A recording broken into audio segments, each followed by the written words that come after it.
So the first half of patch 5.4 has been a little bit quiet because we know it is a filler patch, and I think many of you didn't pull for Mizuki. However, things are going to be a little bit more lively for the second phase of 5.4.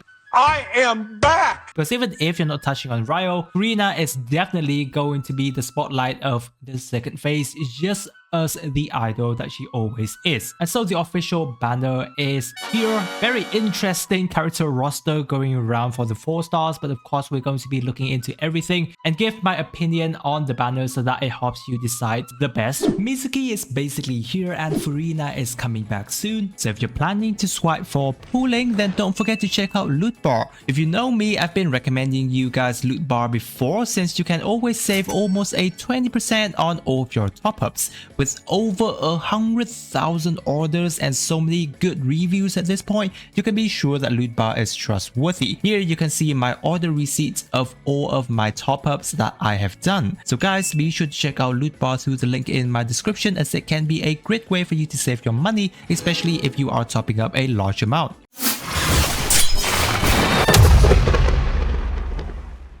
First off, for Furina, I've been making quite a couple of Furina videos for the past weeks, discussing about her and comparing with, some other character like Shilonins and some other support, because we all know how good of a character Furina has always been, but also leaves a pretty tough decision for some of you who are considering for other support character, namely like Shilonins, Lali, or potentially future support character that are coming down the line, or maybe you haven't got your Mavuika and you're expecting for her rerun. Now, Furina as a character, I've been using her basically on every single one of my team, basically ever since she was released, because first of all, I really love her as a character, not just her personality, but what she is capable of doing as well in terms of all the sub DPS damage she is giving to the team, plus the damage bonus that she has, and moreover, she can be used in conjunction with some of the best support character out there, like Kazuya and Shilonen. They both works on a Furina team, which makes her just a perfect character.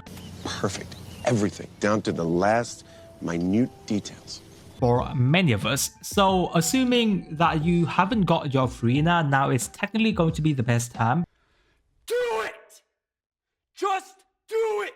Because I don't know when she's gonna be back. I think the last time she was here was like around 8 months ago, if I'm not wrong. But especially now when there are more and more characters coming into the game. Honestly, after this, we might have to expect at least a year before she returns. But definitely, I'm not gonna try and put out FOMO for you guys out there, because again, it is not a must pull for any of the character. I'm just saying that if you are a fan of Furina, now it's probably going to be the best chance. But if you've already got Furina and is considering on her constellations, then yes, as I've mentioned before, constellation is really nice. C1 and C2 is rather going to be a good stopping point, but do keep in mind that pulling for a constellation, meaning that you're potentially skipping out on a new separate character, which I usually recommend you to do so. And generally speaking, if you are thinking about constellation for Furina, I would rather recommend you wait until the live stream of patch 5.5 come to know which new character or rerun character are going to be coming into that patch before you actually decide to do so. For Wriothesley, yes, as I've mentioned before, he's still basically the best cryo DPS character at this point in time. Now Ganyu,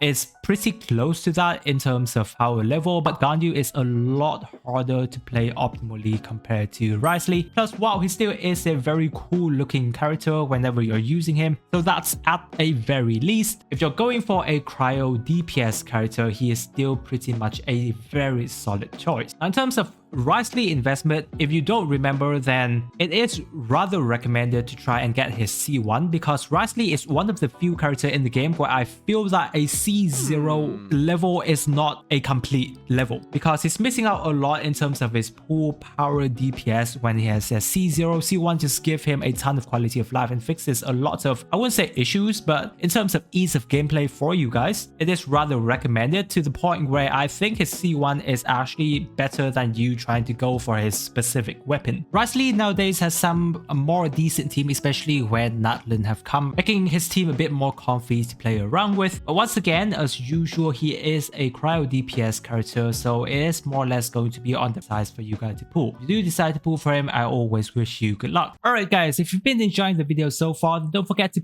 punch that subscribe button like Wrio does to his enemies. There's 90% of you who haven't already subscribed, and it'll do a lot for the channel by supporting for free. Now, for the 4-star roster on the banner, it's very interesting how there are all 3 Cryo characters coming back. Yeah, Mika and Chongyun has been back for a pretty long time, so I think it kind of makes sense for them to be here at this point. Not that they are really good of a Cryo 4-star character to be in this situation, especially for Chongyun. Yeah, he used to be, you know, pretty good in the past, but that is an old story at this point. We almost never use Chongyun anymore. So if you're using Chongyun, it's pretty much going to be on the perfect side of things. He does have an interesting C2, but obviously that does not help to make up for, you know, the lack of ability that he has access to help your team for the better. So again, it is a preference thing for Chongyun. Now Mika, yeah, he's an interesting character because he's got access to decent healing for your team, and his buffing is rather nice, especially when you have more constellation of him. However, he buffed, you know, the I don't know if it's called an element at this point, but he basically buffed physical, which is not something that we're focusing on anymore in the game. Hopefully there is going to be something that helps physical get back on track so that we can use more of Mika. If you're looking into Mika as a character alone, then yes, he is rather decent, but if you're looking into which buff that he is providing, then yeah, that's a bit of a problem. However, it is nice to have him here because it's been a very long time since we've got Mika back, so getting more constellation of him isn't actually that bad. And then for Charlotte, she's one of the better team-wide healer that we've got access to. Yes, Charlotte worked pretty decently well in a Furina team, purely because of how well she is healing. But other than that, I think that is basically the only thing that she's good at in terms of healing pretty much. She doesn't actually help you to do that much of a damage, and there isn't too much cryo application either on her, which is kind of sad. If she had even better cryo application, I think Charlotte is going to be a lot higher in, you know, the tier list for the 4-star ranking. Either way, she's not that bad. If you get more constellation for her, it's kind of nice. I don't think any of the constellation actually help your team with buffing. So again, Charlotte is pretty much just going to be a comfy character for you to get. So overall, if you're looking into the 4-star character here on the banner, it's actually not really that good, unfortunately. But now the upside is that I don't think many of us are going to be pulling on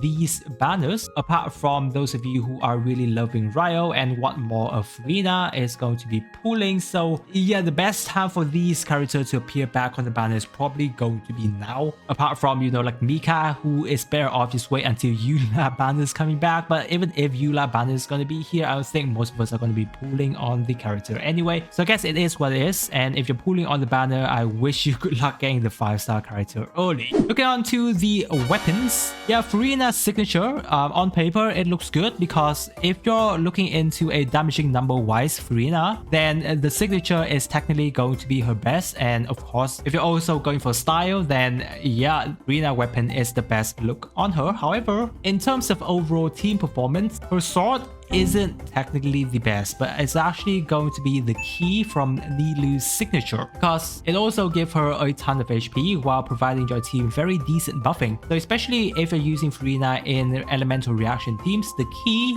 is going to be the overall best weapon for Furina, which is why I've recommended to you guys before, if you are looking into invest more properly into Furina, you don't have a lot of gems, then trying to get her constellation is generally going to be more impactful than getting her specific weapons. Because obviously, if you're using her at a C2 level with a free-to-play weapon like Faf's sword, it is overall going to be better at a C0 Furina with her signature. Other than that, we have the cash flow supervision. It is a pretty nice weapon for you to have on Wrio. Now, Wrio's signature and his C1s are basically kind of needed for Wrio to do a really nice number, but as I've mentioned before, C1 Wrio is technically a requirement before you try and get his specific weapon, because C1 Wrio is just that important. However, overall, if you're already investing into the characters, then yes, try to get the cash flow is a good thing. For the 4 stars, other than Favonia's sword, Sack Fragment, and maybe the Dragon's Bane, depending on whether or not you're going to be using it, the rest isn't really good. You know, the rest is again situational at this point, and obviously the Sack Claymore, yeah, we almost never use it. So Favonia's and Sack Fragment are the 2 very good options here, and we always would like to have more of the copies of it for multiple characters. If you do get those weapons, it is going to be nice. And then moving on to the most important section of the video, as usual, we're going to be discussing bit on the future banners discussion. Now, making a better decision would require you to have more information on future banners. Wow, and it is kind of being predicted that other than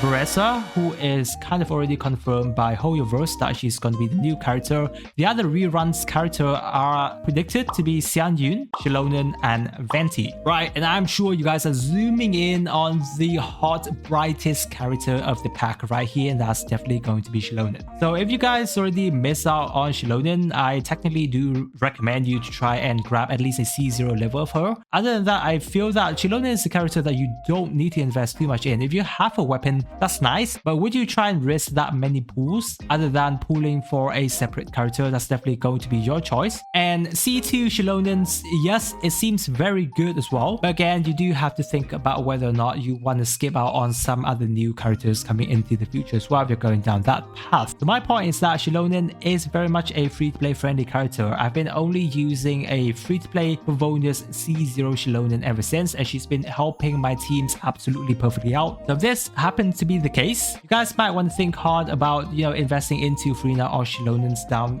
the line of your account. Xianyun, yes, she's pretty much only going to be the character that works in plant. Now, obviously, the reason why she is here is because Veressa is, said to maybe be kind of like a punch character. But how well Xianyun and Veressa work together, if Veressa becomes a plunge character, we'll still have to wait until that point. But it has been a while since Xianyun been back, so it also makes sense for her to be here at this current point. Xianyun is definitely a very interesting character because she doesn't just allow your team to have more plunging damage number, but she also allows non-plungeable characters to also have access to that capability as well, which is a rather nice thing. I've got a C1 Xianyun that I've been using quite a lot, not because that my Kuching is a plunge character, but more or less I'm just opening up the playstyle of my other DPS character to have a more fun time playing around Genshin Impact. And then Venti, yeah, pretty much a parent's character at this point, but if you want to have an easier time with, grouping situation, which is technically not the case in the Spiral Abyss right now because they are oriented toward more larger bosses enemy, but if you're going into the Imaginarium Theater or other event, you want to have an easier time, Venti is still pretty much Venti. So those are going to be kind of like the prediction of the 5-star character coming into patch 5.5. We still have to wait until the live stream for official confirmation, which is why as usual I always recommend you guys to wait until that point to make more of a decision in terms of pooling. But if Shilonens does happen to come back and you're on the fence of whether or not to go for Shilonen or Furina, I've actually already have 2 video discussion on these matters already. You guys be sure to check those video out. Again, I think that's all I have on the video, guys. I hope that it has been very helpful for you guys. Again, if you're new to the channel, don't forget to subscribe to not miss out on my future videos. I really appreciate you guys staying with me to this part of the video, guys, and with that I wish you a super day and I'll catch you on my next video.